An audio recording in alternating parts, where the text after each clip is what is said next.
ನಮಸ್ಕಾರ ನನ್ನ ರೈತ ಮಿತ್ರರೇ, ನಿಮ್ಮೆಲ್ಲರಿಗೂ ಮತ್ತೊಮ್ಮೆ ನೈಸರ್ಗಿಕ ಬದುಕು ಚಾನಲ್ಗೆ ಸ್ವಾಗತ ಸುಸ್ವಾಗತ. ನಾನು ನಿಮ್ಮ ಕೃಷಿಕ ಕೇಶವ್, ಇದು ನನ್ನ ಶ್ರೀಹರಿವನ. ರೈತ ಮಿತ್ರರೇ, ನೀವು ನನ್ನ ಕಳೆದ ವಿಡಿಯೋದಲ್ಲಿ ನೋಡಿದ್ರಿ ನಾವು ಯಾವ ಥರ ನಮ್ಮ ಬೋರ್ವೆಲ್ಲಿನ ಮೋಟರ್ ಸ್ಟಾರ್ಟರ್ನ ಸೆಲೆಕ್ಟ್ ಮಾಡಿದೋ ಮತ್ತು ಅದರಲ್ಲಿರೋ ಅಂಥ ಒಳ್ಳೆಯ ಗುಣಮಟ್ಟಗಳೇನೇನು ಅಂತ ನಾವು ನೋಡಿದೋ ನನ್ನ ರೈತ ಮಿತ್ರರೇ. ಸೊ ಮತ್ತೆ ನಾನು ನಿಮಗೆ ಇನ್ನೊಂದು ಇಂಪಾರ್ಟೆಂಟ್ ಆದಂಥ HRC ಫ್ಯೂಸ್ ಬಗ್ಗೆನೂ ಹೇಳಿದೆ. ಅದು ಕೂಡ ನಿಮ್ಗೆ ಇಷ್ಟ ಆಗಿದೆ ಅಂತ ಭಾವಿಸ್ತಾ ಇದ್ದೀನಿ ನನ್ನ ರೈತ ಮಿತ್ರರೇ. ಸೊ ನಿಮಗೆಲ್ಲರಿಗೂ ಒಂದು ಅನಿಸಿರ್ಬಹುದು, ಸೊ ಇವ್ರ ಚಾನೆಲ್ ನೋಡಿದ್ರೆ ನೈಸರ್ಗಿಕ ಬದುಕು ಅಂತ ಇದೆ, ತುಂಬಾ ಟೆಕ್ನಿಕಲ್ ಆಗೆಲ್ಲ ಹೇಳ್ತಾ ಇದ್ದಾರೆ ಅಂತ ಅನಿಸಿರಬಹುದು. ಸೊ ರೈತ ಮಿತ್ರರೇ, ನಾನು ಮೂಲತಃ ಎಲೆಕ್ಟ್ರಾನಿಕ್ಸ್ ಆ್ಯಂಡ್ ಎಲೆಕ್ಟ್ರಿಕಲ್ ಓದಿರೋ ಅಂಥ ಹುಡುಗ. ಸೊ ಅದರಿಂದಾಗಿ ನಾನು ನನ್ನ ಜಮೀನಿನಲ್ಲಿ ಏನೇ ಒಂದು ವಸ್ತು ತಂದರೆ ಅಥವಾ ಏನೇ ನನ್ನ ಜಮೀನು ನನ್ನ ಮನೆ ಏನೇ ಒಂದು ಮಾಡಿದ್ರು ನಾನು ಇನ್ ಡೀಟೇಲ್ ಆಗಿ ಪ್ರತಿಯೊಂದು ಹೋಗಿ ಕುಲಂಕುಷವಾಗಿ ಯೋಚನೆ ಮಾಡ್ತೀನಿ ನನ್ನ ರೈತ ಮಿತ್ರರೇ. ಸೊ ಇದರಿಂದ ಏನಾಗುತ್ತೆ ಅಂದರೆ ನಮಗೆ ಮುಂದೆ ಬರೋವಂಥ ಕೆಲವೊಂದು ಸಮಸ್ಯೆಗಳನ್ನು ನಾವು ತಡೆ ಹಿಡಿಬೋದು ರೈತ ಮಿತ್ರರೇ. ಸೊ ಅದರಿಂದಾಗಿ ಕೆಲವೊಂದೊಂದು ನನ್ನ ವಿಡಿಯೋಗಳು ಸ್ವಲ್ಪ ಇನ್ಡೆಪ್ತ್ ಆಗಿ ಸ್ವಲ್ಪ ಟೆಕ್ನಿಕಲ್ ಆಗಿ ಇರುತ್ತೆ. ಸೊ ನೀವು ನೋಡಿರ್ಬೋದು ಕಳೆದ ವಿಡಿಯೋ ಯಾವುದು ನನ್ನ ಬೋರ್ವೆಲ್ ಮೋಟರ್ ಸೆಲೆಕ್ಷನ್, ಎಷ್ಟು ಪ್ರೆಷರ್ದು ಮೋಟರ್ ಸೆಲೆಕ್ಷನ್ದಾಗಿರ್ಬೋದು, ಈಗ ನೀವು ಕಳೆದ ವಿಡಿಯೋ ನೋಡಿದಂಥ ಸ್ಟಾರ್ಟರ್ ಸೆಲೆಕ್ಷನ್ ಆಗಿರ್ಬೋದು, ಇದು ಕೂಡ ಅದೇ ಥರ ಇರುತ್ತೆ ನನ್ನ ರೈತ ಮಿತ್ರರೇ. ಸೊ ನನಗೇನು ತಿಳಿದಿದೆ ಅದನ್ನು ಆದಷ್ಟು ನಾನು ನಿಮ್ಮ ಬಳಿ ಹಂಚ್ಕೊಳೋದಕ್ಕೆ ಟ್ರೈ ಮಾಡ್ತಾ ಇದ್ದೀನಿ ನನ್ನ ರೈತ ಮಿತ್ರರೇ. ಖಂಡಿತ ಹಂಚ್ಕೊತೀನಿ ನಾನು. ಸೊ ಇದರಿಂದ ನನಗೇನೇನು ಸದುಪಯೋಗಗಳಾಗಿದೆ ಅದು ಕೂಡ ನಿಮಗೆಲ್ಲರಿಗೂ ಆಗಲಿ ಅಂತಲೇ ನನ್ನ ಆಸೆ ನನ್ನ ರೈತ ಮಿತ್ರರೇ. ಸೊ ಈಗ ಬನ್ನಿ ನಮ್ಮ ಈ ವಿಡಿಯೋಗೆ ಹೋಗೋಣ. ಸೊ ಇದರಲ್ಲಿ ಏನಂದರೆ ರೈತ ಮಿತ್ರರೇ, ಸೊ ನಾವು ಏನು ಆಗೋಗಿದೆ ಈಗ ಅಂದರೆ ಒಂದು ಲ್ಯಾಟ್ರಲ್ ಒಂದು ಡ್ರಿಪ್ ಇರಿಗೇಷನ್ ಅಂದರೆ ಏನಾಗಿದೆ ಅಂದರೆ ಬರೀ ಒಂದು ಲ್ಯಾಟ್ರಲ್ ಪೈಪ್ ಇರುತ್ತೆ. ಸೊ ಈ ಪೈಪಲ್ಲಿ ಸಣ್ಣ ಪ್ರಮಾಣದ ನೀರು ಬಂದು ನಮ್ಮ ಪ್ರತಿಯೊಂದು ಗಿಡದ ಬಳಿ ಬೀಳುತ್ತೆ. ಸೊ ಅದು ಡ್ರಿಪ್ ಇರಿಗೇಷನ್ ಅಂತ ಎಲ್ಲರೂ ಅಂದ್ಕೊಂಡಿದ್ದಾರೆ. ಆ್ಯಕ್ಚುಲಿ ನಾನು ಕೂಡ ಹಾಗೆ ಅಂದ್ಕೊಂಡಿದ್ದೆ. ಇನ್ಡೆಪ್ತ್ ಆಗಿ ಹೋಗಿ ನಾನು ನೋಡೋವರೆಗೂ ಖಂಡಿತ ನನಗೂ ಕೂಡ ಇದು ಇದೇ ಥರ ಇದೆ ಅನ್ನೋ ಒಂದು ಸಣ್ಣದಾದಂಥ ಸುಳಿವು ಕೂಡ ನನಗಿರಲಿಲ್ಲ ನನ್ನ ರೈತ ಮಿತ್ರರೇ. ಸೊ ಇನ್ನೂ ಒಂದು ಕೆಲವೊಂದೊಂದು ಕಡೆ ಏನಾಗಿದೆ ಅಂದರೆ ರೈತ ಮಿತ್ರ, ನೀವೀಗ ಒಂದು ಜಮೀನು ಮಾಡ್ತಾ ಇರ್ತೀರ ಅಂತ ಅಂದ್ಕೊಳ್ಳಿ. ಕೆಲವೊಬ್ಬರು ದಳ್ಳಾಳಿಗಳು ಬರ್ತಾರೆ, ಇಲ್ಲ ಕೆಲವೊಬ್ಬೊಬ್ಬರು ಸಬ್ಸಿಡಿ ಕೊಡಿಸೋರು ಬರ್ತಾರೆ. ಬಂದು ನಿಮಗೆ ಸಬ್ಸಿಡಿ ಕೊಡಿಸಿದ ನಂತರ ಅವ್ರು ಏನು ಮಾಡ್ತಾರೆ, ಯಾವುದೋ ಒಂದು ತುಂಬಾ ಏನು ಹೇಳ್ತಾರೆ ಕಡಿಮೆ ಗುಣಮಟ್ಟದ ಫಿಲ್ಟ್ರ್ಗಳನ್ನ ಹಾಕ್ಬಿಟ್ಟು ಹೋಗ್ಬಿಡ್ತಾರೆ ರೈತ ಮಿತ್ರ. ಆ ಫಿಲ್ಟ್ರ್ ಒಳ್ಳೆ ಕ್ವಾಲಿಟಿದಾಗಿರಲ್ಲ ಮತ್ತು ಅದು ಫಿಲ್ಟ್ರ ಮಾಡೋವಂಥ ಕೆಲಸಗಳನ್ನ ಮಾಡ್ತಾರಲ್ಲ. ಅದಾದ ನಂತರ ನಿಮ್ಮ ಈ ಡ್ರಿಪ್ಪರ್ ಪೈಪು ಕಟ್ಕೊಳುತ್ತೆ. ಅದು ಕಟ್ಕೊಂಡ ನಂತರ ಪಡೋವಂಥ ಕಷ್ಟ ಆ ರೈತನಿಗೆ ಮಾತ್ರನೇ ಗೊತ್ತಿದೆ. ಸೊ ನನ್ನ ಕೆಲವೊಂದು ರೈತ ಸ್ನೇಹಿತರು ನನಗೆ ಇದರ ಬಗ್ಗೆ ಹೇಳಿದ್ರು ನಾನು ಹೋಗೋಕ್ಕೂ ಮುಂಚೆ ಈ ಡ್ರಿಪ್ ಪೈಪ್ಗೆ. ಸೊ ಆವಾಗ ನಾನು ತುಂಬಾ ಎಚ್ಚರ ವಹಿಸಿ ಪ್ರತಿಯೊಂದನ್ನು ಕುಲಂಕುಷವಾಗಿ ಯೋಚನೆ ಮಾಡಿ ಹಾಕ್ಸಿದ್ದೀನಿ ನನ್ನ ರೈತ ಮಿತ್ರ. ಸೊ ಆ ಎಲ್ಲನೂ ನಾನು ನಿಮಗೆ ಈ ವಿಡಿಯೋದಲ್ಲಿ ಹೇಳ್ತೀನಿ ನನ್ನ ರೈತ ಮಿತ್ರ. ಮತ್ತು ನೀವು ಈ ವಿಡಿಯೋ ತುಂಬಾ ದೊಡ್ಡದಾಗಿರುತ್ತೆ ಮೋಸ್ಟ್ಲಿ ನನ್ನ ರೈತ ಮಿತ್ರರು, ಯಾಕಂದರೆ ನಾನು ಇನ್ಡೆಪ್ತ್ ಪ್ರತಿಯೊಂದು ಹೇಳೋದಕ್ಕೆ ಇದರಲ್ಲಿ ಟ್ರೈ ಮಾಡ್ತಾ ಇದ್ದೀನಿ. ಅದರಿಂದಾಗಿ ಇದನ್ನು 2 ಇಲ್ಲ 3 ಭಾಗದಲ್ಲಿ ಹಾಕ್ತೀನಿ ನನ್ನ ರೈತ ಮಿತ್ರ. ಸೊ ದಯವಿಟ್ಟು ತಾಳ್ಮೆಯಿಂದ ನೋಡಿ ಅಂತ ಅಷ್ಟೇ ನಿಮ್ಮಲ್ಲಿ ನಾನು ರಿಕ್ವೆಸ್ಟ್ ಮಾಡ್ಕೊಳೋದು. ಸೊ ಬನ್ನಿ ಈಗ ಹೋಗೋಣ ನನ್ನ ಜಮೀನಲ್ಲಿ ನಾನು ಯಾವ ಥರ ಫಿಲ್ಟರ್ಗಳನ್ನು ಹಾಕಿದ್ದೀನಿ, ಅದರ ಸದುಪಯೋಗಗಳು ಏನು, ಮತ್ತು ನಾನು ಆದಷ್ಟು ನಾನು ಹಾಕಿರೋ ಅದರ ಒಳಗಡೆ ಯಾವ್ಯಾವ ಥರ ಅದು ಕೆಲಸ ಮಾಡುತ್ತೆ ಅನ್ನೋದನ್ನು ಕೂಡ ಇನ್ ಡೀಟೇಲ್ ಆಗಿ ತೋರಿಸ್ತೀನಿ ನನ್ನ ರೈತ ಮಿತ್ರರು. ಸೊ ಅದರಿಂದಾಗಿ ನಿಮ್ಮೆಲ್ಲರಿಗೂ ಸುಮ್ಮನೆ ಫಿಲ್ಟರ್ ಅಂದರೆ ಈ ಥರ ಇರುತ್ತೆ ಅನ್ನೋದು ಅಲ್ದಿರ ಅದು ಯಾವ ಥರ ಕೆಲಸ ಮಾಡುತ್ತೆ ಅನ್ನೋದು ಕೂಡ ನಿಮಗೆ ಅರಿವು ಮೂಡಿಸ್ತೀನಿ ನನ್ನ ರೈತ ಮಿತ್ರರೇ. ಬನ್ನಿ ಹೋಗೋಣ, ನೋಡೋಣ ಬನ್ನಿ. ನೋಡಿ ರೈತ ಮಿತ್ರರೇ, ಇದೇ ನನ್ನ ಬೋರ್ವೆಲ್ಲಿನ ಫಿಲ್ಟರ್ ಸಿಸ್ಟಮಿನ ಸೆಟಪ್ ನನ್ನ ರೈತ ಮಿತ್ರರೇ. ಸೊ ಈಗ ನಾವು ಇನ್ಡೆಪ್ತಾಗಿ ಹೋಗೋಣ ರೈತ ಮಿತ್ರರೇ. ನಾನು ಏನಕ್ಕೆ ಇವನ್ನೇ ಸೆಲೆಕ್ಟ್ ಮಾಡಿಕೊಂಡೆ ಸೊ ಅನ್ನೋದು. ಸೊ ಇದು ನೋಡಿ ನಮ್ಮ ಬೋರ್ವೆಲ್ಲಿಂದ ಬಂದ ನೀರಿನ ಮೊದಲನೇದು ಹೋಗೋದು ಬಂದುಬಿಟ್ಟು ನೋಡಿ, ಇದು ಬಂದುಬಿಟ್ಟು ಹೈಡ್ರೋಸೈಕ್ಲೋನ್ ಫಿಲ್ಟ್ರ್ ಅಂತ ರೈತ ಮಿತ್ರರೇ.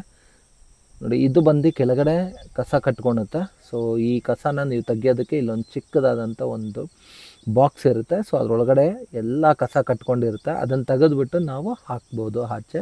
ನೋಡಿ ಇದು ನೀವು ನೋಡ್ಬೋದಲ್ಲ, ಇವೆಲ್ಲ ಸಣ್ಣ ಪ್ರಮಾಣದ ಕಸ ನನ್ನ ಬೋರ್ವೆಲ್ಲಿನಲ್ಲಿ ಇದ್ದದ್ದು. ಸೊ ಈ ಫಿಲ್ಟ್ರ್ ಹಾಕಿಲ್ಲ ಅಂದರೆ ಏನಾಗೋದು ಅಂದರೆ ಇದೆಲ್ಲ ಹೋಗಿ ನನ್ನ ಡ್ರಿಪ್ಪರಲ್ಲಿ ಕೂತ್ಕೊಂಡ್ಬಿಡೋದು ನನ್ನ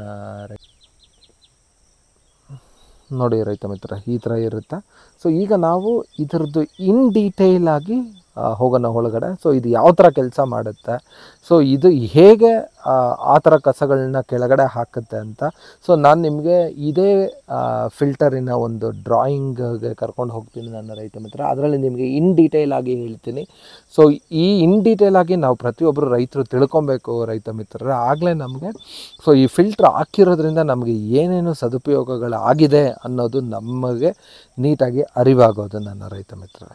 ಈಗ ನಾವು ಆ ಫಿಲ್ಟ್ರಿನಿಂದ ಒಳಗಡೆ ಹೋಗಿ ಯಾವ ಡ್ರಾಯಿಂಗ್ನ ನೋಡೋಣ ಯಾವ್ಯಾವ ಥರ ಇದೆ ಅಂತ. ಬನ್ನಿ ರೈತ ಮಿತ್ರ. ನೋಡಿ ರೈತ ಮಿತ್ರ, ಇದೆ ಹೈಡ್ರೋಸೈಕ್ಲೋನ್ ಫಿಲ್ಟ್ರ್ ಅಂತ ಕರೀತಾರೆ ಇದಕ್ಕೆ, ಇಲ್ಲಾಂದರೆ ನಾವು ಸ್ಯಾಂಡ್ ಫಿಲ್ಟ್ರ್ ಅಂತ ಕರೀತಾರೆ. ನಾನು ನಿಮ್ಗೆ ಹೇಳ್ದಂಗೆ ನೋಡಿ, ಇದು ಈ ಥರ ಇರುತ್ತೆ ರೈತ ಮಿತ್ರ. ಸೊ ಇದು ಮೆಟಲಲ್ಲೂ ಬರುತ್ತೆ, ಪ್ಲಾಸ್ಟಿಕಲ್ಲೂ ಬರುತ್ತೆ. ಸೊ ನಾನು ಯೂಸ್ ಮಾಡಿರೋದು ಪ್ಲಾಸ್ಟಿಕ್ ರೈತ ಮಿತ್ರ. ಸೊ ನಾನೇನಕ್ಕೆ ಪ್ಲಾಸ್ಟಿಕ್ಕಿಗೆ ಹೋದೆ ಅಂದರೆ, ಸೊ ಈ ಊರ್ದು ಬಂದುಬಿಟ್ಟು ತುಂಬಾ ಯು ವಿ ಪ್ರೊಟೆಕ್ಷನ್ ಅಂತ ಕರೀತಾರೆ. ಯು ವಿ ಪ್ರೊಟೆಕ್ಷನ್ ಅಂದರೆ ಸೂರ್ಯನ ಕಿರಣಗಳು ಇದ್ರ ಮೇಲೆ ಎಷ್ಟೇ ಪ್ರಮಾಣದಲ್ಲಿ ಬಿದ್ದರೂ ಇದ್ರ ಪ್ಲಾಸ್ಟಿಕ್ಕು ಅದಕ್ಕೆ ರಿಯಾಕ್ಟ್ ಆಗಿ ಹಾಳಾಗೋದಕ್ಕೆ ತುಂಬಾ ಟೈಮ್ ತೊಗೊಳುತ್ತೆ. ಸೊ ಅದಕ್ಕಾಗಿ ಒಂದು ಲೇಯರ್ ಹಾಕಿರ್ತಾರೆ, ಅದು ಯು ವಿ ಪ್ರೊಟೆಕ್ಷನ್ ಲೇಯರ್ ಅಂತ ಕರೀತಾರೆ. ಮತ್ತು ಇವ್ರದ್ದು ಬಂದುಬಿಟ್ಟು ಡಿಸೈನ್, ಇವ್ರದ್ದು ತುಂಬಾ ಈಸಿ ಡಿಸೈನು ಮತ್ತು ತುಂಬಾ ನಿಮಗೆ ಕ್ಲೀನ್ ಮಾಡ್ಕೊಳೋಕ್ಕೂ ತುಂಬ ಈಸಿ ಇತ್ತು. ಸೊ ನಾನು ಬೇರೆ ಒಂದೆರಡು ಬ್ರ್ಯಾಂಡ್ದು ನೋಡಿದ್ದೆ. ಸೊ ಅದರ ಡಿಸೈನ್ಗೂ ಇದಕ್ಕೂ ತುಂಬಾ ಇದು ಈಸಿಯಾಗಿತ್ತು. ನಾನು ನಿಮಗೆ ಅದರದ್ದೊಂದು ಫೋಟೋ ನಿಮ್ಗೆ ಇಲ್ಲಿ ಲೆಫ್ಟಲ್ಲಿ ಬರುತ್ತೆ, ನೀವು ನೋಡ್ಬೋದು ಬೇರೆ ಬ್ರ್ಯಾಂಡ್ದು ಡಿಸೈನ್ ಯಾವ ಥರ ಇತ್ತು ಅಂತ. ಪ್ಲಸ್ ಇದು ಇನ್ನೊಂದು ಏನು ಮಾಡುತ್ತೆ ಅಂದರೆ ರೈತ ಮಿತ್ರರೇ, ನೋಡಿ ಈ ಕಡೆಯಿಂದ ಇದೇನು ನಿಮ್ಗೆ ಇಲ್ಲಿ ಕಾಣ್ತಾ ಇದೆಯಲ್ಲ ನೋಡಿ, ಇಲ್ಲಿಂದ ನೀರು ಒಳಗೆ ಬಂದು ಈ ಕೆಳಗಡೆ ಇದು ವಿ ಆಕಾರದಲ್ಲಿ ಎಲ್ಲ ಕಸ ಕಡ್ಡಿ, ಕಲ್ಲು, ಮಣ್ಣು ಏನೇನು ನಿಮ್ಮ ಬೋರಲ್ಲಿ ಬರುತ್ತೆ ಅದನ್ನೆಲ್ಲ ಈ ಟ್ಯಾಂಕ್ ಒಳಗಡೆ ಡೆಪಾಸಿಟ್ ಮಾಡುತ್ತೆ ಅದು. ಮತ್ತು ಅದಾದ ನಂತರ ಪ್ಲೈನ್ ನೀರನ್ನ ಈ ಮೇಲ್ಗಡೆ ಅಂಗದಲ್ಲಿ ಆಚೆ ಹಾಕತ್ತೆ. ಮತ್ತು ನೋಡಿ ಒಂದು ನಿಮಿಷ ರೀ, ಇದೊಂದು ನನ್ನ ಹತ್ರ ಒಂದು ಡ್ರಾಯಿಂಗು ಇದೆ ನೋಡಿ ರೈತ ಮಿತ್ರ. ಇದೇನು ನಿಮಗೆ H1 ಅಂತ ಇದೆಲ್ಲ ನೋಡಿ, ಇಲ್ಲಿಂದ ನೀರು ಒಳಗೆ ಬಂದು ಈ D1 ಏರಿಯಾಗೆ ಬಂದು ಸುಂಟ್ರು ಗಾಳಿ ಥರ ಇದು ನೀರು ಫುಲ್ ಹಿಂಗೆ ಸುತ್ತೋಕ್ಕೆ ಸ್ಟಾರ್ಟ್ ಆಗುತ್ತೆ. ಸುಂಟ್ರು ಗಾಳಿ ಇಲ್ಲ ಸುಳಿ ಅಂತಾರಲ್ಲ ನಮ್ಮ ನದಿಗಳಲ್ಲಿ ಅಲ್ಲಿ. ಸೊ ಆ ಸುಳಿ ಆಕಾರದಲ್ಲಿ ನೀರು ಸುತ್ತಿ ಇದೇನು ಮಾಡುತ್ತೆ ಅಂದರೆ, ಯಾವುದು ಭಾರದ ಪದಾರ್ಥ ಇರುತ್ತೆ ಅದರ ಕೆಳಗೆ ಬಿದ್ದೋಗುತ್ತೆ ಈ ಟ್ಯಾಂಕ್ ಒಳಗಡೆ. ಭಾರ, ಕಸ, ಕಡ್ಡಿ ಪ್ರತಿಯೊಂದು ಇದ್ರೊಳಗಡೆ ಬಿದ್ದೋಗ್ಬಿಟ್ಟು ಮತ್ತು ಇದರಲ್ಲಿ ಇರೋ ಅಂಥ ಒಳ್ಳೆಯ ನೀರನ್ನ ಈ ಮೇಲುಗಡೆ ಇದರಲ್ಲಿ ಕಳಿಸುತ್ತೆ ನನ್ನ ರೈತ ಮಿತ್ರರ. ಸೊ ಈ ಥರ ಈ ಸ್ಯಾಂಡ್ ಫಿಲ್ಟರ್ ಇಲ್ಲ ಅಂದರೆ ಸೈಕ್ಲೋನ್ ಫಿಲ್ಟ್ರ್ ಕೆಲಸ ಮಾಡುತ್ತೆ ರೈತ ಮಿತ್ರರ. ಸೊ ನಾನು ಇದಾದ ನಂತರ ನೋಡಿ, ನನ್ನ ಇದು ಈ ಕಡೆಯಿಂದ ಒಳಗಡೆ ಬಂದು ಇದರೊಳಗಡೆ ಹೋಗಿ ಅದು ಹೈಡ್ರೋಸೈಕ್ಲಿನ್ ಆಗಿ ಮತ್ತು ನೀರು ಮತ್ತು ಈ ಕಡೆ ಮೇಲ್ಗಡೆಯಿಂದ ಹಾಕಿ ಆಚೆ ಬರುತ್ತೆ. ಸೊ ಅದು ಬಂದ ನಂತರ ನೋಡಿ, ನಾನು ಒಂದು ವೆಂಚುರಿ ಸೆಟಪ್ ಮಾಡ್ಕೊಂಡಿದ್ದೀನಿ ಇಲ್ಲಿ. ಸೊ ಈ ವೆಂಚುರಿನ ನಾವು ನೆಕ್ಸ್ಟ್ ಮಾತಾಡೋಣ ನನ್ನ ರೈತ ಮಿತ್ರ. ಸೊ ಅದಾದ ನಂತರ ನೋಡಿ, ಇಲ್ಲಿ ನಾನು ಇನ್ನೂ ಒಂದು ಚಿಕ್ಕದಾದಂಥ ಒಂದು ಸೆಟಪ್ ಮಾಡ್ಕೊಂಡಿದ್ದೀನಿ. ಸೊ ಇದು ಬಂದು ಬಾಲ್ ವಾಲ್ ಅಂತ ರೈತ ಮಿತ್ರರು. ಸೊ ಇದು ಬಾಲ್ ವಾಲ್ ಅಂತ ಕರೀತಾರೆ, ಇಲ್ಲ ಹಾಫ್ ಏರ್ ಪ್ರೆಷರ್ ವಾಲ್ ಅಂತ ಕರೀತಾರೆ ನನ್ನ ರೈತ ಮಿತ್ರರೇ. ಸೊ ಇದು ನಮಗೆ ಯಾವ ಥರ ಹೆಲ್ಪ್ ಮಾಡುತ್ತೆ ಅಂದರೆ ರೈತ ಮಿತ್ರರೇ, ಈಗ ನಿಮ್ಮ ಬೋರ್ವೆಲ್ ಮೋಟ್ರು ಆನ್ ಮಾಡಿದ ತಕ್ಷಣ ಓಕೆ, ನಿಮ್ಮ ಪೈಪಲ್ಲಿ ಇರೋ ಅಂಥ ಪ್ರತಿಯೊಂದು ಗಾಳಿ ಅಂದರೆ ಏರ್ನ ತೆಗೆದು ಇದರಿಂದ ಆಚೆ ಹಾಕ್ಬಿಡುತ್ತೆ ರೈತ ಮಿತ್ರ. ನಾನು ಇಲ್ಲಿಗೆ ಒಂದು ಚಿಕ್ಕದೊಂದು ಲ್ಯಾಟ್ರಲ್ ಪೈಪ್ ಹಾಕ್ಕೊಂಡಿದ್ದೆ, ಯಾಕೆಂದರೆ ಇದು ನೀರು ಬಂದು ಸೊ ಇಲ್ಲಿ ಮುಂದಕ್ಕೆ ಅಲ್ಲಿ ಇಲ್ಲಿ ಚೆಲ್ಲಿ ಸ್ವಲ್ಪ ವೇಸ್ಟ್ ಆಗ್ತಿತ್ತು. ಸೊ ಆ ನೀರನ್ನ ನಾನೇನು ಮಾಡಿದ್ದೀನಿ ನೋಡಿ, ಇಲ್ಲಿ ನನ್ನ ಜಮೀನಿನಲ್ಲಿ 2 ತೊಟ್ಟಿಗಳನ್ನ ಇಟ್ಕೊಂಡಿದ್ದೀನಿ. ಆ ತೊಟ್ಟಿಗೆ ನಾನು ಯಾವಾಗಲೂ ಇದೇ ಪೈಪಲ್ಲಿ ನೀರು ತುಂಬುತ್ತೆ. ಅದು ಸಾಮಾನ್ಯವಾಗಿ ಒಂದು ಸತಿ ಬೋರ್ ಆನ್ ಮಾಡಿ ಆಫ್ ಮಾಡಿದ್ರೆ ಮಿನಿಮಮ್ ಅಂದರೂ ನನಗೆ ಒಂದು 50ರಿಂದ 60 ಲೀಟ್ರ್ ನೀರು ತುಂಬುತ್ತೆ. ಸೊ ಅಂದರೆ ಅಷ್ಟು ಪ್ರಮಾಣದ ನೀರು ನಮ್ಮ ಬೋರ್ವೆಲ್ಗೆ ವಾಪಸ್ ಬರ್ತಾ ಇತ್ತು. ಸೊ ಅದು ಇಲ್ಲಿ ಕಳಿಸ್ತಾ ಇದೆ. ಈ ಬಾಲ್ ವಾಲ್ ಹೇಗೆ ವರ್ಕ್ ಆಗುತ್ತೆ ಅಂತ ನಾವು ಇದರದ್ದು ಡ್ರಾಯಿಂಗ್ಗೆ ಹೋಗಿ ನೋಡೋಣ ನನ್ನ ರೈತ ಮಿತ್ರರೇ. ಬನ್ನಿ ಹೋಗೋಣ. ಇದೆ ಹಾಫ್ ಏರ್ ವಾಲ್, ಇಲ್ಲ ಅಂದರೆ ಏರ್ ರಿಲೀಸ್ ವಾಲ್, ಇಲ್ಲ ಹಾಫ್ ಬಾಲ್ ವಾಲ್ ಅಂತ ಕರೀತಾರೆ. ಒಬ್ಬೊಬ್ಬರು ಒಂದೊಂದು ಥರ ಕರೀತಾರೆ ನನ್ನ ರೈತ ಮಿತ್ರ. ಸೊ ನಾನು ಏನಕ್ಕೆ ಇದನ್ನೇ ಸೆಲೆಕ್ಟ್ ಮಾಡಿದೆ ಅಂದರೆ, ಇದು ಬಂದುಬಿಟ್ಟು ರೇವೆಂಡಸ್ ಅನ್ನೋ ಒಂದು ಕಂಪ್ನಿದು. ಸೊ ನಾನು ಇದನ್ನು ಸೆಲೆಕ್ಟ್ ಮಾಡೋದಕ್ಕೆ ಒಂದೇ ಒಂದು ಮೇಯ್ನ್ ರೀಸನ್ ಏನಂದರೆ, ಇದು ಇವ್ರ ಹತ್ರ ಇರೋ ಅಂಥ ಒಂದು ಯೂನಿಕ್ ಡಿಸೈನು. ಸೊ ಈ ಡಿಸೈನ್ಗೂ ನಾನು ಬೇರೆ ಒಂದಷ್ಟು ಜನದ ಡಿಸೈನ್ಗೂ ತುಂಬಾ ಡಿಫ್ರೆನ್ಸ್ ಇದೆ. ಪ್ಲಸ್ ಇದರಲ್ಲಿ ನಾನು ಹೇಳಿದ್ನಲ್ಲ ನಿಮಗೆ ನೋಡಿ, ಇದು ಅವ್ರದ್ದೇ ಫುಲ್ 100% ಅಸೆಂಬ್ಲಿ ಆಗಿ ಬರುತ್ತೆ. ಜಸ್ಟ್ ನೀವೊಂದು ಏನು ಹೇಳ್ತಾರೆ, ಜಸ್ಟ್ ನೀವೊಂದು ಥ್ರೆಡ್ಡಿಂಗ್ ಒಂದು ಮಾಡ್ಕೊಂಡ್ರೆ ಆಯಿತು. ನೀವು ಮತ್ತೆ ಇನ್ನೇನು ಅಸೆಂಬಲ್ ಮಾಡೋ ಅಂಥ ಅಗತ್ಯ ಇಲ್ಲ. ಮತ್ತು ಇದರದ್ದು ಕ್ವಾಲಿಟಿ ತುಂಬಾ ಚೆನ್ನಾಗಿದೆ. ಮತ್ತು ಇದು ನಾನು ನಿಮ್ಗೆ ಹೇಳಿದ್ನಲ್ಲ, ಇದು ಯೂನಿಕ್ ಡಿಸೈನು. ಸೊ ಇಷ್ಟು ಸಿಂಪಲ್ಲಾಗಿ ಈಸಿ ಡಿಸೈನ್ ಬೇರೆಯವ್ರು ಯಾರೂ ಮಾಡಿಲ್ಲ. ಮತ್ತು ಸಾಮಾನ್ಯವಾಗಿ ಈ ಥರ ಪ್ರಾಡಕ್ಟ್ಸ್ಗಳು ಹೊರಗಡೆ ಮಾರ್ಕೆಟಲ್ಲಿ ಇರೋದು ತುಂಬಾ ಕಮ್ಮಿ. ಸೊ ನಾವು ಇನ್ ಡೀಟೇಲ್ ಆಗಿ ಪ್ರತಿಯೊಂದು ಅನಲೈಸ್ ಮಾಡಿರೋದ್ರಿಂದ ಈ ಥರ ಪ್ರಾಡಕ್ಟ್ಸ್ಗಳನ್ನ ನಾವು ಹಾಕ್ಕೊಂಡಿದ್ದೀವಿ ನಮ್ಮ ಜಮೀನಿನಲ್ಲಿ. ಸೊ ನೀವು ಕೂಡ ಇದನ್ನು ಟ್ರೈ ಮಾಡ್ಬೋದು ನನ್ನ ರೈತ ಮಿತ್ರರೇ. ಸೊ ಬನ್ನಿ, ಇದು ಯಾವ ಥರ ವರ್ಕ್ ಆಗುತ್ತೆ ಏನು ಅಂತ ನೋಡೋಣ. ಇದರದ್ದು ಒಂದು ಡ್ರಾಯಿಂಗಿಗೆ ಹೋಗೋಣ. ನೋಡಿ ರೈತ ಮಿತ್ರರೇ, ಇದರದ್ದು ಒಳಗಡೆ ಇದನ್ನು ಅರ್ಧ ಕೊಯ್ದ ನಂತರ ಇದು ಯಾವ ಥರ ಕಾಣುತ್ತೆ ಅಂತ ತೋರಿಸಿದ್ದಾರೆ. ನೋಡಿ, ಇದನ್ನು ನಮ್ಮ ಬೋರಿನ ಪೈಪ್ಗೆ ನಾವು ಫಿಟ್ ಮಾಡ್ತೀವಿ. ಜಸ್ಟ್ ಇದೊಂದು 3/4 ಇಂಚದು ಕಾಲರ್ಗೆ ಮತ್ತೊಂದು MT ಹಾಕ್ಕೊಂಡ್ರೆ ಆಯಿತು. ನೀವು ಆರಾಮಾಗಿ ಇದನ್ನು ಫಿಟ್ ಮಾಡ್ಕೊಬೋದು. ಆಲ್ರೆಡಿ ಬೋರ್ವೆಲ್ಲಲ್ಲಿ ಮತ್ತೆ ಫಿಟ್ ಮಾಡೋಕ್ಕೆ ಆಸಕ್ತಿ ಇರೋರು. ಇದು ಬಂದುಬಿಟ್ಟು ನೋಡಿ, ಇದು ಲೋ ಡೆನ್ಸಿಟಿ ಬಾಲ್, ಇಲ್ಲ ಅಂದರೆ ಹಾಫ್ ರೌಂಡ್ ಬಾಲ್ ಅಂತ ಕರೀತಾರೆ. ಸೊ ಇದು ಹೇಗಿರುತ್ತೆ ಅಂದರೆ, ಇದ್ರದ್ದು ಡೆನ್ಸಿಟಿ ಅಂದರೆ ಏನಾಗುತ್ತೆ, ತೂಕ ತುಂಬ ಕಮ್ಮಿ ಇರುತ್ತೆ. ಬಟ್ ಇದು ಒಂದು ರಬ್ಬರ್ ಕೋಟೆಡ್ ಆಗಿರೋವಂಥ ಮೆಟೀರಿಯಲ್ ಇರುತ್ತೆ. ಸೊ ನಿಮ್ಮ ಬೋರ್ವೆಲ್ ಆನ್ ಆಗಿದ ತಕ್ಷಣ ನೀರು ಬರೋದಕ್ಕೂ ಮುಂಚೆ ಏನು ಆಗುತ್ತೆ ಅಂದರೆ, ಈ ಬಾಲ್ ಇದೇನಿರುತ್ತೆ ಇದಿಲ್ಲಿ ಕೆಳಗಡೆ ಬಿದ್ದೋಗಿರುತ್ತೆ. ಇದೇನು ಮೇಲ್ಗಡೆ ಕಾಣ್ತಿದಲ್ಲ, ಇದು ಈ ಥರ ಕೆಳಗಡೆ ಇಲ್ಲಿ ಈ ಜಾಗದಲ್ಲಿ ಇರುತ್ತೆ.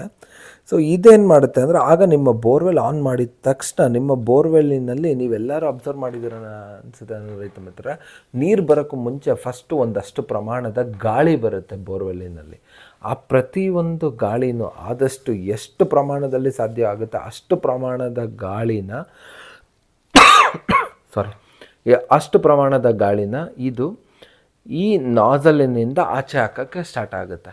ಸೊ ಇದರಿಂದಾಗಿ ನಮಗೆ ಏನೊಂದು ಸದುಪಯೋಗ ಆಗುತ್ತೆ ಅಂದರೆ, ಮೊದಲನೇ ಸದುಪಯೋಗ, ನಾವು ಡ್ರಿಪ್ ಸಿಸ್ಟಮ್ ಮಾಡ್ತಾ ಇರೋದರಿಂದ ಸೊ ನಮ್ಮ ಡ್ರಿಪ್ ಪೈಪು ಮತ್ತು ನಮ್ಮ ಬೋರ್ವೆಲ್ ಪೈಪಿನಲ್ಲಿ ಗಾಳಿ ಹೋಗಿ ನಿಂತ್ಕೊಳ್ಳೋ ಅಂಥ ಒಂದು ಸಮಸ್ಯೆನ ತಡೆಗಟ್ಟುತ್ತೆ. ನಿಮ್ಗೆ ಗೊತ್ತಿದೆ, ತುಂಬಾ ಬೋರ್ವೆಲ್ ನಮ್ಮ ಏನು ಪೈಪ್ಲೈನ್ಗಳು ಒಡೆದೋಗಿರೋದಾಗಲಿ ಅಥವಾ ಡ್ರಿಪ್ಪರ್ ಕಿತ್ಕೊಂಡ್ಬಂದಿರೋದಾಗಲಿ ನೀರು ಬಂದು ಆಗಿಲ್ಲ.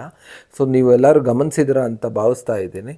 ಸೊ ಗಾಳಿಯಿಂದನೇ ನಿಮ್ಮ ಬೋರ್ವೆಲ್ ಪೈಪ್ಗಳು ಒಡೆದೋಗಿರೋದು. ಯಾಕಂದರೆ ನೀರು ಬರುತ್ತೆ, ಅದರೊಳಗಡೆ ಅಷ್ಟೇ ಪ್ರಮಾಣದ ಗಾಳಿ ಇದ್ದಾಗ ತುಂಬಾ ಪ್ರೆಷರ್ ಕ್ರಿಯೇಟ್ ಆಗಿ ಆಗ ನಿಮ್ಮ ಪೈಪ್ ತಡೆಯೋದಕ್ಕಾಗದೇ ಇಲ್ದ್ರೆ ಅದು ಒಡೆದೋಗುತ್ತೆ. ತುಂಬ ಜನಕ್ಕೆ ಇದು ಅನುಭವ ಬಂದಿರುತ್ತೆ. ಬಟ್ ಇದೇ ಟೆಕ್ನಿಕಲ್ ರೀಸನ್ ಅದು ಒಡೆದೋಗೋದಕ್ಕೆ. ನೀರಿಗಿಂತನೂ ಗಾಳಿಯ ಪ್ರಮಾಣ ಜಾಸ್ತಿ ಒಳಗಡೆ ಇರೋದ್ರಿಂದನೇ ಒಡೆದೋಗಿರೋದು ನನ್ನ ರೈತ ಮಿತ್ರರು. ಸೊ ಇದು ಅದನ್ನು ಆದಷ್ಟು ಕಮ್ಮಿ ಮಾಡುತ್ತೆ. ಇದು ಹಾಕೋದ್ರಿಂದ ಆದಷ್ಟು ಕಮ್ಮಿ ಆಗುತ್ತೆ. ಮತ್ತು ಇದು ಇನ್ನೂ ಒಂದು ಕೆಲಸ ಮಾಡುತ್ತೆ ನನ್ನ ರೈತ ಮಿತ್ರ. ಇದು ಇನ್ನೊಂದು ಏನಾಗುತ್ತೆ ಅಂದರೆ, ಈಗ ನಿಮ್ಮ ಬೋರ್ವೆಲ್ನ ನೀವು ಈಗ ನಿಮ್ಮದೆಲ್ಲ ಕೆಲಸ ಮುಗೀತು, ಬೋರ್ವೆಲ್ ಆಫ್ ಆಗುತ್ತೆ. ಆಫ್ ಆಗಿದ ತಕ್ಷಣ ಏನಾಗುತ್ತೆ, ನಿಮಗೆ ತಿಳಿದಿರೋ ಹಾಗೆ ನಮ್ಮ ಬೋರ್ವೆಲ್ ಎಷ್ಟು ಪ್ರಮಾಣದ ನೀರನ್ನ ತಳ್ಳುತ್ತಲ್ಲ, ಸೊ ಅದು ಆಫ್ ಆದಮೇಲೆ ಅದರ ಉಲ್ಟಾ ಸೊ ಅಷ್ಟೇ ಪ್ರಮಾಣದ ನೀರನ್ನು ಅದು ಎಳ್ಕೊಳೋದಕ್ಕೆ ಟ್ರೈ ಮಾಡುತ್ತೆ. ಎಲ್ಲಿ ಅದರ ಬೋರ್ ಒಳಗಡೆ. ಅದಕ್ಕೋಸ್ಕರನೇ ನಾವೆಲ್ಲರೂ ನಮ್ಮ ಬೋರ್ವೆಲ್ಗಳಿಗೆ ಒಂದೊಂದು ನಾನ್ ರಿಟರ್ನ್ ವಾಲ್ ಅಂತ ಹಾಕ್ತೀವಿ. ಇನ್ನೊಂದೇನಾಗುತ್ತೆ ಅಂದರೆ, ಇವಾಗಿನ ನಾನ್ ರಿಟರ್ನ್ ವಾಲ್ಗಳು ನಿಮ್ಗೆಲ್ಲರಿಗೂ ಗೊತ್ತಿದೆ ಯಾವ ಕ್ವಾಲಿಟಿಯಲ್ಲಿದೆ ಅಂತ. ಈಗ ಜಸ್ಟ್ ಒಳಗಡೆ ಒಂದು ಚಿಕ್ಕದೊಂದು ರಬ್ಬರ್ದು ಒಂದು ಶೀಟ್ ಹಾಕ್ಬಿಟ್ಟಿರ್ತಾರೆ ಅಷ್ಟೇ. ಅದು ಅಷ್ಟು ಪ್ರಮಾಣದ ನೀರನ್ನು ತಡೆಯೋಕ್ಕೆ ಆಗಲ್ಲ. ಸೊ ಇದು ಅದಕ್ಕೆ ಒಂದು ಅಡಿಷ್ನಲ್ ಸಪೋರ್ಟ್ ಥರ ಮಾಡುತ್ತೆ ನನ್ನ ರೈತ ಮಿತ್ರ. ಇದೇನಾಗುತ್ತೆ ಅಂದರೆ, ಆ ಬೋರ್ವೆಲ್ ಆಫ್ ಆದಾಗ ಈ ಬಾಲ್ ಏನಿದೆ ಕೆಳಗಡೆ ಬಿದ್ದೋಗುತ್ತೆ. ಬಿದ್ದಾಗ ಏನಾಗುತ್ತೆ, ನಿಮ್ಮ ಬೋರ್ವೆಲ್ಲಿನಲ್ಲಿ ಬಂದ ನೀರನ್ನು ವಾಪಸ್ ಹೋಗೋ ನೀರನ್ನ ಇದು ಇಲ್ಲೇ ಆಚೆ ಬಿಡೋಕ್ಕೆ ಸ್ಟಾರ್ಟ್ ಆಗುತ್ತೆ. ಸೊ ಇದರಿಂದಾಗಿ ಇನ್ನೂ ಒಂದು ಸಮಸ್ಯೆ ಏನಾಗುತ್ತೆ ಅಂದರೆ, ಸೊ ಆಲ್ಮೋಸ್ಟ್ ನೀರು ಎರಡು ಇಲ್ಲೇ ರಿಲೀಸ್ ಆಗ್ತಾ ಇರೋದ್ರಿಂದ ನಿಮ್ಮ ಬೋರ್ವೆಲ್ಲಿನ ಪೈಪ್ ಏನಿರುತ್ತಲ್ಲ, ನೀವೇನು ನಿಮ್ಮ ಜಮೀನಲ್ಲಿ ಹಾಕಿರ್ತೀರಲ್ಲ 2 ಇಂಚು 2.5 ಇಂಚು ಪೈಪು, ಅದನ್ನು ನೀವು ಗಮನಿಸಿದ್ದೀರಾ ಅನಿಸುತ್ತೆ. ಬೋರ್ವೆಲ್ ಆಫ್ ಆದಾಗ ನೀರು ಅದು ವಾಪಸ್ ಹೋಗಿ ನಿಮ್ಮ ಬೋರ್ವೆಲ್ ಪೈಪು ಚಪ್ಪೆ ಆಗೋಗಿರುತ್ತೆ, ಏನು ನಿಮ್ಮ PVC ಪೈಪು. ಸೊ ಇದು ಹಾಕೋದ್ರಿಂದ ಆ ನಿಮ್ಮ ಚಪ್ಪೆನೂ ಆಗಲ್ಲ ಪೈಪು. ಸೊ ಅದು ಕೂಡ ಒಂದಿದೆ, ಹೆಲ್ಪ್ ಮಾಡುತ್ತೆ ನನ್ನ ರೈತ ಮಿತ್ರರೇ. ನಾನು ನಿಮಗೆ ಇದು ಆಫ್ ಆದಾಗ ನೀರು ಹೆಂಗೆ ಬರ್ತಿದೆ ಅಂತಲ್ಲ, ಈಗ ಇದ್ರ ಕೆಲವು ಹಿಂದೆ ತೋರಿಸಿದೆ, ಮತ್ತು ಅದನ್ನು ನಾನು ನಿಮಗೆ ತೋರಿಸ್ತೀನಿ. ಸೊ ಹತ್ತತ್ರ ಇದು ಆಫ್ ಆದಮೇಲೆ ನನಗೊಂದು ಒಂದು ಒಳ್ಳೆ ಪ್ರಮಾಣದ ನೀರನ್ನು ನನ್ನ ಚಿಕ್ಕದೊಂದು ತೊಟ್ಟಿ ಮಾಡ್ಕೊಂಡಿದ್ದೆ, ಅದಕ್ಕೆ ಬಂದು ತುಂಬುತ್ತೆ ನನ್ನ ರೈತ ಮಿತ್ರ. ಮತ್ತು ಇದು ಇಷ್ಟೆಲ್ಲ ಕೆಲಸ ಮಾಡುತ್ತೆ. ಇದ್ರ ಬೆಲೆ ಕೇಳಿದ್ರೆ ನೀವು ನಿಜವಾಗ್ಲೂ ಆಶ್ಚರ್ಯ ಪಟ್ಬಿಡ್ತೀರಾ. ಇದು 300 ರೂಪಾಯಿ ಅಷ್ಟೇ ನನ್ನ ರೈತ ಮಿತ್ರ. ಇದು ಇಷ್ಟೆಲ್ಲ ಕೆಲಸ ಮಾಡೋ ಒಂದು ಎಕ್ವಿಪ್ಮೆಂಟ್ ಇದು 300 ರೂಪಾಯಿ. ಸೊ ನೋಡಿದ್ರಲ್ಲ ರೈತ ಮಿತ್ರ, ಇದು ಹಾಫ್ ಬಾಲ್ ವಾಲ್ ಇಲ್ಲ ಹಾಫ್ ಏರ್ ಪ್ರೆಷರ್ ವಾಲ್ ಹೇಗೆ ವರ್ಕ್ ಆಗುತ್ತೆ ಅಂತ. ಸೊ ಅದಾದ ನಂತರ ನಾನು ನೆಕ್ಸ್ಟ್ ಹಾಕ್ಕೊಂಡಿರೋದು ಬಂದು ನನ್ನ ಡೆಸ್ಕ್ ಫಿಲ್ಟರ್ ರೈತ ಮಿತ್ರ.